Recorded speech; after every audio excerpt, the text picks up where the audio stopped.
దేవతలారా రండి, మీ దీవెనలందించండి. నోచిన నోములు పండించే నా తోడును పంపించండి.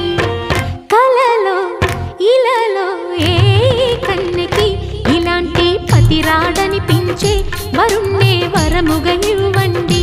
కని విని ఎరుగని వేడుకతో వివాహం జరిపించాలండి. కలలో ఇలలో ఏ కన్నెకి ఇలాంటి పతి రాడనిపించే వరుణ్ణే వరముగా ఇవ్వండి. కని విని ఎరుగని వేడుకతో వివాహం జరిపించాలి.